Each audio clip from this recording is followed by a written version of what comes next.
လာနှစ်သက်လေးဖြစ်ပါစေဆိုပြီးတော့လည်းဒါဆူတောင်းမြတ်တာပို့တာပါလေဗျအဲ့တော့ဒါချင်းပြည်နယ်ပူတာအိုပေါ့နော်ဒါမြို့နယ်တဲ့ကမြကြီးနားပူတာအိုလမ်းပိုင်းမှာ PDF တပ်ဖွဲ့တွေရဲ့ gate တစ်ခုမှာဒီဘဘရဲ့လင်းစီဒါကား2စီးကိုဖမ်းဆီးရရှိခဲ့တာဖြစ်တယ်အဲ့တော့ဒီလင်းစီကပေပါအလုံး90ပါတယ်ပြီးရင်ဒီဇယ်ကပေပါအလုံး80ပါတယ်ပေါ့နော်အဲ့တော့အားလုံးပေါင်း120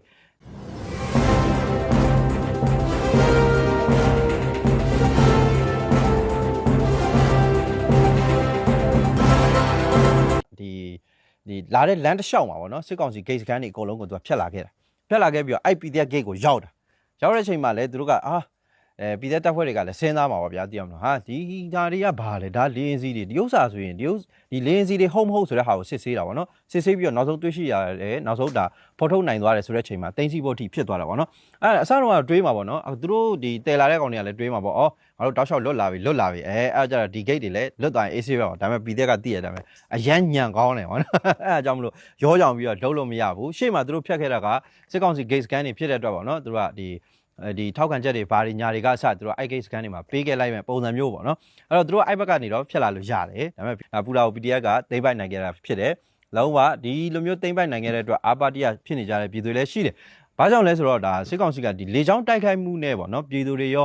ဒါအပြစ်မဲ့ရသားကလေးငယ်တွေရောပြည်သူတွေရောအမျိုးသမီးတွေရောတက်ကြီးရောအစုံအကုန်ပေါ့နော်ပြောကြတော့ဒါဒုက္ခတွေရောက်နေပါတယ်ဆိုတော့ဒါစစ်ဘေးရှောင်တွေကိုရောတောက်လျှောက်ကိုဘုံကျဲတိုက်ခိုက်နေကြတာဖြစ်တယ်PDF ကိုဘုံကျဲလို့ PDF ကဘာသာမှမထွက်ဘူးပြည်သူကိုကျဲလို့ဒါပြောတာပေါ့နော်အဲ့လိုပုံစံမျိုးနဲ့ဒါတောက်လျှောက်ဒါလေချောင်းအရေးတာမှုတစ်ခုကိုအားပြုပြီးတော့လုံနေတဲ့ကောင်တွေရဲ့လေရင်စီတွေကိုတိမ့်နိုင်ခဲ့တာဖြစ်တဲ့အတွက်အားရစရာကောင်းတယ်ပေါ့နော်အဲ့တော့အဲ့လေရင်စီတွေကိုဘယ်မှာသုံးဖို့အတွက်လဲဆိုတော့ဒီလေရင်စီတွေကသူကရဟရင်အတွက်ကိုရည်ရွယ်တာဒီထောက်ဖို့မှာသူတို့ဒါအဲ့လေရင်စီတွေကိုပုံမယ်ပြီးရနဲ့ဒီလိုနေရာမျိုးတွေကိုရဲရင်တွေဆင်းသက်တာမျိုးတွေပြန်တန်းတာမျိုးတွေပေါ့နော်အဲ့လိုမျိုးတွေအတွက်ဒီလေရင်စီတွေကိုအရန်အနေနဲ့အသုံးပြုဖို့အတွက်ဒီနေရာမှာထားဖို့အတွက်တည်လာတာပေါ့နော်အဲ့ဥစ္စာကိုတော်လိုင်းတပ်ဖွဲ့တွေကအခုလိုမျိုးပြည်သက်တပ်ဖွဲ့တွေကဒိမ့်ပိုက်နိုင်ခဲ့တာဖြစ်တယ်စစ်ဆေးတွေ့ရှိပြီးတော့ဖမ်းဆီးနိုင်ခဲ့တာဖြစ်တယ်ဒါကလည်းအားရစရာကောင်းတယ်ပေါ့နော်ပြီးတော့ဒီလေရင်စီအားလုံးပေါင်းဒါလေရင်စီကြည့်ပဲကြည့်မယ်ဆိုရင်ပေပါအလုံး90ပေါ့နော်အဲ့တော့တပေပါမှာဂါလန်48ဂါလန်ပါတယ်ပေါ့နော်အဲ့တော့ရဟရင်ဒဇင်းရဲ့တနာရီပြန်တန်းတဲ့ဒါကုန်ကြတဲ့လေရင်စီပမာဏကဂါလန်220ရှိ220ဆိုတော့ဒါ48ဂါလန်နဲ့တပေပါပေါ့နော်အဲ့တော့ပေပါ90ဖြစ်တဲ့အတွက်ဂါလန်2400လောက်ရှိဂါလန်2400ဆိုတော့ဘာပဲဖြစ်ဖြစ်ဒါနိုင်နဲ့ပြန်တွက်မယ်ဆိုရင်10နာရီကျော်17နာရီဒီလိုပတ်ဝန်းကျင်လောက်ရှိတာပါလေနော်အဲ့တော့အဲ့လိုမျိုးပတ်ဝန်းကျင်လောက်ဆိုရင်လေချောင်းတိုက်ခိုက်မှု10ချိန်15ချိန်လောက်ကိုကျွန်တော်တို့ကဟန်တာနိုင်ခဲ့တယ်ဆိုပြီးတော့ပြောရမှာပေါ့နော်ဒီ fighter တွေဆိုရင်တော့ဒီထက်ပိုပြီးတော့များမယ်ပေါ့နော်ဒါပေမဲ့လည်းဒါရဲရင်နဲ့တွက်မယ်ဆိုရင်ကိုပဲတနာရီပြန်တန်းချိန်ကလေရင်စီကုန်ကြမှုကဒါ220ဂါလန်ရှိတယ်အဲ့တော့လေချောင်းတိုက်ခိုက်မှုတစ်ခုကဘယ်လောက်ထိဆိုးသလဲဆိုရင်သိရတဲ့အတိုင်းပဲ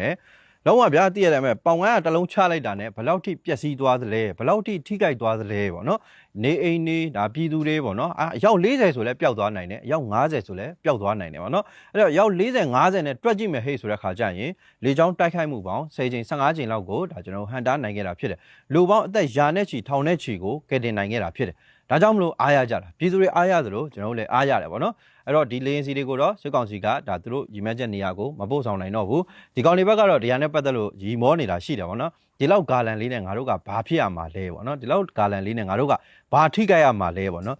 ဘာသူတို့တော့ကတော့ဟုတ်ချင်ဟုတ်လိမ့်မယ်ပေါ့နော်ဘာကြောင့်လဲဆိုတော့လေရင်စီကိုနီးမျိုးစုံနဲ့ခိုးပြီးတော့တည်ယူနေကြရတယ်ရှိတာဟုတ်ဒါပေမဲ့လည်းအဲ့ဂျားတွေကမှရရင်ရသလိုနီးလန်းမျိုးစုံတုံးပြီးတော့ပြည်တဲ့တပ်ဖွဲ့တွေကဟန်တားနေတယ်ဆိုတဲ့ဟာကလည်းကျွန်တော်တို့အတွက်ဒါဂုဏ်ယူစရာကောင်းတယ်နောက်တစ်ခုကကြိုက်သလိုဂျင်းထက်ပြည်တဲ့တပ်ဖွဲ့တွေကရအောင်မင်းတို့ကိုစစ်ဆေးတွေ့ရှိရရအောင်ရှာဖွေနိုင်တယ်ဆိုတဲ့ဟာကလည်းဂုဏ်ယူစရာတစ်ချက်ပေါ့နောက်တစ်ခုကဒ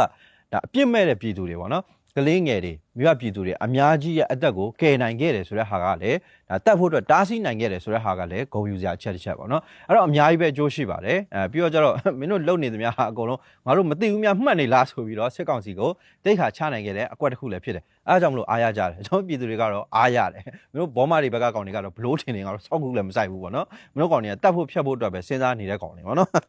်အဲ့တော့ဒီဥစ္စာကလည်းအားရစရာကောင်းလို့ခုလိုမျိုးပြောပြခြင်းဖြစ်ပါတယ်တပ်ဖွဲ့တွေတကယ်ကိုတော်ပါတယ်ကြီးကျူးလေးစားဖို့ကောင်းပါတယ်ပေါ့နော်နောက်တစ်ခုကဒါပေါက်ခေါင်းနဲ့ပြည်အဆက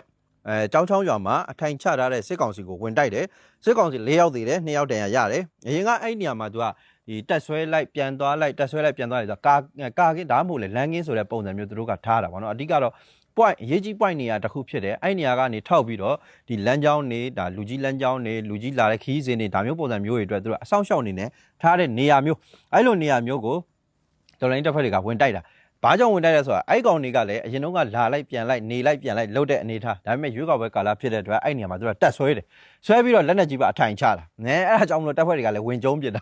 ာဝင်ကျုံးပစ်တော့ဒါ၄ယောက်တည်တယ်ဒါ2ယောက်တန်ရရတယ်ပေါ့နော်အဲ့တော့ဒါတိုက်ပွဲဖြစ်ချိန်က15မိနစ်ပဲကြာတယ်တပ်ဖွဲ့တွေကလည်းချောင်းနေတာမင်းတို့ဘာလုပ်မလဲစစ်ကောင်စီမင်းတို့ကောင်တွေဘာလုပ်မလဲအေးလုံးသမျှဟာတဲ့ငါတို့စောင့်ကြည့်နေတယ်အေးအခွင့်အရေးရရတယ်တွေ့မှာဆိုတဲ့ပုံစံမျိုးနဲ့သွားပြီးတော့ပြင်းကြတာဖြစ်တယ်ပေါ့နော်အဲဥစ္စာကလည်းသတင်းကောင်းတစ်ခုဖြစ်တဲ့အတွက်အားရစရာကောင်းတယ်ပေါ့နော်နောက်တစ်ခုကမြင်းကြံကဒါပြူစောတိတီတာယူမနာမည်ကြီးမသိဒီဘွားတော့နဲပေါ့နော်ဒါစစ်ကောင်စီအထိုင်ချထားတဲ့နေရာတွေကိုဒါကျွန်တော်တပ်ဖွဲ့တွေကပေါ့နော်ဒါရေစကြိုတပ်ပေါင်းစုတပ်ဖွဲ့တွေကဘုံသီးနဲ့အကြိမ်ကြိမ်ဘုံကျဲချတိုက်ခိုက်ခဲ့တဲ့ဖြစ်စဉ်တွေလုံနိုင်ခဲ့ပါတယ်ဗောနော်အောက်မှာတော့ဘလို့အခြေအနေရှိလဲတော့ဒါတော့ဒါမသိရသေးဘူးပေါ့လေနော်ဒါ26နဲ့29ရက်နေ့တွေမှာတိုက်ခိုက်နိုင်ခဲ့တာဖြစ်တယ်ဆိုပြီးတော့လည်းသိရဒါလည်းတိုက်ခိုက်တဲ့နဲ့ဘာကြောင့်တိုက်ခိုက်လဲစစ်ခွေးနဲ့ပေါင်းနေတဲ့ကောင်တွေလည်းဖြစ်တယ်ပြီးရင်စစ်ခွေးတွေလည်းပါတယ်ဗောနော်ပြီးတော့ဒီတီတာယူမွန်ဆိုတဲ့ဟာကလည်းသိတဲ့အတိုင်းပဲဒီချေးရွာတွေဗောနော်သူရဲ့အဖွဲ့တွေကပိုဆိုးတယ်ဗျဒီကောင်မှပိုဆိုးတာဗောနော်ဒါတူတူပါပဲအကုန်လုံးအဆိုးကြီးပဲဗောနော်ပြည်သူတွေကိုဒါလုံးဝပေါ့နော်အချုပ်ခန်းနေတဲ့ထက်မြေအောက်ထဲမှာပေါ့နော်အချုပ်ခန်းတွေပါစောင့်ပြီးတော့ပေါ့နော်မိန်းကလေးတွေကစတူလောက်ကကောင်တွေကဒါလိန်အကျန်းဖတ်တာမျိုးတွေပေါ့နော်မထိန်ကျင်တာမျိုးတွေပြီးရင်တက်ဖြတ်ပြစ်တာမျိုးတွေဖမ်းဆီးချုပ်နှောင်တာမျိုးတွေနှိပ်စက်တာမျိုးတွေဒါမျိုးတွေကစကျူးလွန်နေတဲ့ကောင်တွေဖြစ်တယ်ပြီးတဲ့တပ်ဖွဲ့တွေကိုအမြဲတမ်းစော်ကားမော်ကားနဲ့ပြောဆိုနေရလဲရှိတယ်ပေါ့နော်ပြီးတော့စိန်ခေါ်နေရလဲရှိတယ်ပေါ့နော်ဒါဘလို့ပဲဖြစ်ဖြစ်တပ်ဖွဲ့တွေကတော့အခွင့်အရေးရသလိုကြိတ်မှာပဲပေါ့နော်အခုထိတော့ तू ကအမဲတန်ထွက်နိုင်သေးတယ်ပေါ့နော်ဘယ်ချိန်ထိတန်ထွက်နိုင်မလဲစောင့်ကြည့်ရမှာပေါ့လေနော်နောက်တစ်ခုကဒါဘူးတလင်ကလည်းအားရစရာကောင်းတယ်ပေါ့နော်အခြေအနေလည်းကောင်းတယ်ဒါပွဲရလည်းကျန်းတယ်ပေးဆက်ရတာတွေလည်းများတယ်ပေါ့နော်ပေးဆက်ရတာတွေလည်းရှိတယ်တော်လိုင်းတပ်ဖွဲ့ဝင်6ဦးကြာဆုံးခဲ့တာရှိတယ်ပေါ့နော်အဲ့တော့လက်ရှိအခြေအနေရပေါ့နော်ဒါဘူးလင်မျိုးသိမ်းမှာတော်လိုင်းတပ်ဖွဲ့တွေကမြို့ကိုဝိုင်းပတ်ပိတ်ဆို့ထားတဲ့အနေအထားမျိုးလည်းရှိနေတယ်ပေါ့နော်၄ရက်အတွင်းမှာဒါစစ်ကောင်စီစစ်သား15ဦးသေဆုံးတယ်ပေါ့နော်တော်လိုင်းတပ်ဖွဲ့ဝင်6ဦးကြာဆုံးတယ်ဘူးလင်မျိုးသိမ်းတိုက်ပွဲကရွေးကောက်ပွဲလုပ်တဲ့နေ့28ရက်နေ့မနက်9:00နာရီမှာစကျုံးတာတကယ်ကိုမမတ်ရနေဖြစ်သွားမှာပေါ့နော်မနက်9:00နာရီမှာမြို့သိမ်းတိုက်ပွဲကိုဆင်နွှဲခဲ့တာဖြစ်တယ်စစ်ကောင်စီတပ်ဆွဲထားတဲ့ရဲစခန်းကိုပိုင်ကျောင်းပြီးအထက်တန်းကျောင်းထွေအုပ်ဒီလိုနေရာမျိုးပေါ့နော်ဒီလို၄နေရာကိုဒါတပြိုင်နက်တည်းတိုက်ခိုက်နိုင်ခဲ့တာဖြစ်တယ်တိုက်ခိုက်ခဲ့တာဖြစ်တယ်ဝင်ရောက်စီးနင်းခဲ့တာဖြစ်တယ်လုံးဝအဲ့ဘူးတလင်မြို့သားရသွားလို့ကတော့လုံးဝစစ်ကောင်စီတို့ကအမှတ်တရနေဖြစ်သွားမှာဟောငါတို့မဲပေးတဲ့28ရက်နေ့မှာဘူးတလင်မြို့ကြီးသိမ်းခံရတာတိုက်ခံရတာဆိုပြီးတော့အဲ့တော့၄ရက်အတွင်းမှာတော်တော်ချီနေကောင်းတယ်ဒါပေမဲ့တစ်ခုရှိတယ်ကျွန်တော်လိုအပ်ချက်တွေလည်းရှိတယ်အဲ့ဒါကျွန်တော်ဒီကိုကြွက်ကလေးကပေါ့နော်ဒါဘူးတလင်ကဒါစစ်ကြောင်းမှုဖြစ်တဲ့ကိုကြွက်ကလေးက People Spring မှာဖြေထားတာရှိတယ်ပေါ့နော်အဲ့ဥစ္စာနဲ့ပတ်သက်လို့လေဒါကျွန်တော်တို့ကူရမယ့်ဟာတွေရှိတယ်ဗျအဓိကခဲယမ်းပေါ့နော်ခဲယမ်းကောင်းတာတွေခဲယမ်းပို့ပြီးတော့ဒါလုံလောက်ရှိတာမျိုးတွေကကျွန်တော်တို့တော်လိုင်းတပ်ဖွဲ့တွေအတွက်အရေးကြီးလာတယ်အခုလိုမြို့သိမ်းနေအတွက်ကပို့ပြီးတော့အရေးကြီးတယ်မြို့ကိုမသိမ်းနိုင်ကြတော့အကြောင်းမရှိဘူးစစ်ကောင်စီဘက်ကကောင်တွေကတကယ်အရေးချင်းမရှိတော့ဘူးနော်တကယ်ကိုရေးချင်းမရှိတော့ဘူးတပ်ဖွဲ့တွေမှာတကယ်တိုက်လို့ခိုက်လို့စိတ်လုံးဝနိုင်လို့စိတ်ပြင်းထန်ပြီးတော့ချကြတယ်သူတို့မှသာပြည့်စုံလို့ကတော့ဘယ်နေရာလက်ညှိုးထိုးပြီးတင်ကိုင်းရတယ်ဆိုတာသူတို့ပြောတဲ့စကားတွေအလကားမဟုတ်တကယ်ပြောတပ်ဖွဲ့တွေကအဲ့လောက်ထိကိုဒါဆွမ်းဆောင်ရည်တွေမြင့်လာနေတာပေါ့နော်စစ်ကောင်စီဘက်ကလုံးဝစိတ်တက်တွေပြက်ရွေးနေတာကြဆင်းနေတာတွေလည်းပါတာပေါ့လေနော်လုံးဝစစ်ကောင်စီကဒါတည့်ရတိုင်းပဲလက်နက်ပဲရှိတယ်ပေါ့နော်သူတို့မှအရေးချင်းမရှိတော့အဲ့လိုအနေထားမျိုးထိဒါကျွန်တော်တပ်ဖွဲ့တွေကသိမ့်ပိုက်နိုင်ဖို့အတွက်ကြိုးစားနေတာရှိတယ်ဒါပေမဲ့လည်းမပြည့်စုံတာဖြစ်တဲ့အတွက်ဒါလိုအပ်တဲ့အောင်မြင်မှုကိုပေါ့နော်တတ်မှတ်တဲ့ကာလတတ်မှတ်တဲ့အချိန်အတော်အတွင်းမှာမရယူနိုင်ဘူးဖြစ်နေတာတကယ်ဆိုရင်အဲ့ဟာတွေကရက်ပိုင်းလောက်ပဲကြာမဲ့အနေထားတပ်ဖွဲ့တွေရဲ့တိုက်စွမ်းရည်နဲ့ဆိုရင်ရက်ပိုင်းလောက်ပဲကြာမဲ့အနေထားကြီးအခုဆိုရင်ဒါဘူးတလင်ဒါမြို့သိမ်းတိုက်ပွဲက4ရက်မြောက်ရှိသွားပြီပေါ့နော်လက်တလုံးမှာမြို့ကိုထိန်းနိုင်ဖို့သိမ်းနိုင်ဖို့အခြေအနေကောင်းနေပြီစစ်ကောင်စီကဘန်ကာတွေတဲကမထွက်ရဲဘူးဘန်ကာတွေတဲကနေပဲခုခံနေရတဲ့အနေထားသူတို့ရဲ့နောက်ဆုံးခံစစ်မြင်းဆိုတဲ့ဘန်ကာတွေတဲကနေပြီးတော့ပဲဒေါ်လာတပ်ဖွဲ့တွေရဲ့ထိုးစစ်ကိုခုခံနေရတဲ့အနေထားဒေါ်လာတပ်ဖွဲ့တွေကလည်းမကျုံးလားကျုံးတယ်အဲ့ဘန်ကာတွေကိုလည်းတဲပြီးတော့ကျုံးတာ RPG တွေနဲ့ပါပစ်တာပေါ့နော်ဒါပေမဲ့ဘန်ကာတွေကအရန်ကောင်းတယ်တဲ့ဘန်ကာတွေခံစစ်ကိုတေချာပြင်ထားတဲ့ပုံစံမျိုးပေါ့နော်အဲ့တော့နောက်ပိုင်းတိုက်ပွဲတွေမှာကျွန်တော်တို့လက်နက်ခဲယမ်းမပြည့်စုံဘူးဆိုရင်လက်နက်ခဲယမ်းအစ်စ်မမြင့်ဘူးဆိုရင်နည်းနည်းလေးခက်ခဲလာမယ့်အနေအထားမျိုးတွေတော့တွေ့နေရတယ်ဒါကတော့လက်ရှိအရှိတရားပဲပေါ့နော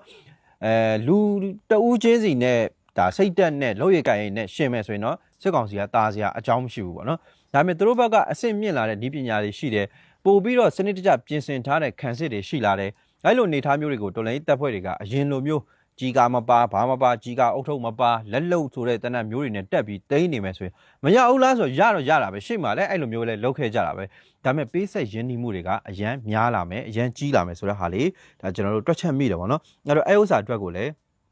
တေချာပြင်ဆင်ပြီးတော့တေချာကူညီနိုင်မှရမယ်စနစ်ကြလှုပ်ဆောင်နိုင်မှလည်းရမယ်ပေါ့နော်အဲ့တော့ဘာမှတ်ချက်ပေးလဲဆိုတော့မြို့သိမ်းတာပါပဲတဲ့အားရတယ်နော်မြို့သိမ်းတာပဲကြိတ်တာတော့မြို့သိမ်းကြိတ်တာပဲပေါ့နော်အဲ့တော့ဘန်ကာတွေကအရန်ကြီးတော့ခဲရမ်းမတိုးတာကြောင့်မလို့ပေါ့နော်မသိမ်းနိုင်တာတဲ့ဒါဘုဒ္ဓတင်တက်ပေါင်းစုဒါစစ်ကြောင်းမှုပေါ့နော်ဒါကိုကျွက်ကလေးကပြောတာပေါ့နော်အဲ့တော့အရန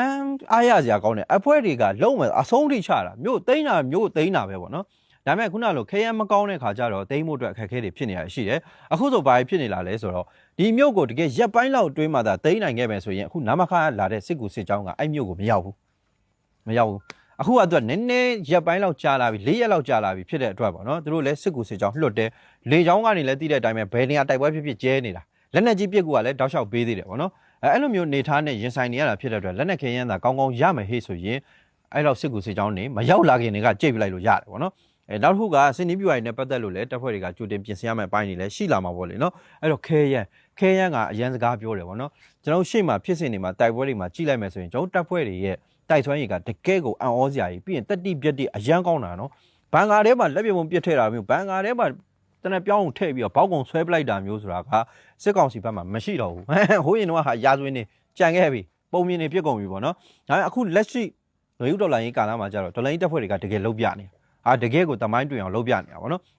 ်အားကြောင့်လက်နက်ခဲယမ်းကောင်းစေခြင်းနဲ့ဆိုတာအဲ့ဒါတွေပြောတာပါအဲဒီကတော့ဒီပန်ကာကြီးတွေကိုလည်း RPG နဲ့ထုပြီးတော့ဖြိုတယ်ဒါလုံးဝမပြိုတဲ့အခါကျတော့ဗောနော်အထိုင်အကုန်လုံးကိုသိမ်းလို့မရဘူးတဲ့လေချောင်းပစ်ကူတွေဇက်တိုက်လာတယ်စစ်ကူစစ်ကြောင်းဆိုရင်ဒါ29ရက်ကကနေကထိုးနေတာဗောနော်29ရက်နေ့ကနေထိုးပြီးတော့စစ်ကူစစ်ကြောင်း30ကျမှအဲ့မြို့ကိုဝင်နိုင်တယ်ဗောနော်အဲ့တော့မြို့ပေါ်မှာဝိုင်းထားတဲ့ဒါဒေါ်လိုင်းတပ်ဖွဲ့တွေရဲ့တက်တွေကိုခဏပြန်ဆုတ်ထားရတယ်ဆိုတော့အနေထားမျိုးလည်းဖြေသွားတယ်ဗောနော်အဲ့တော့မြို့ကိုလာတဲ့ဒါ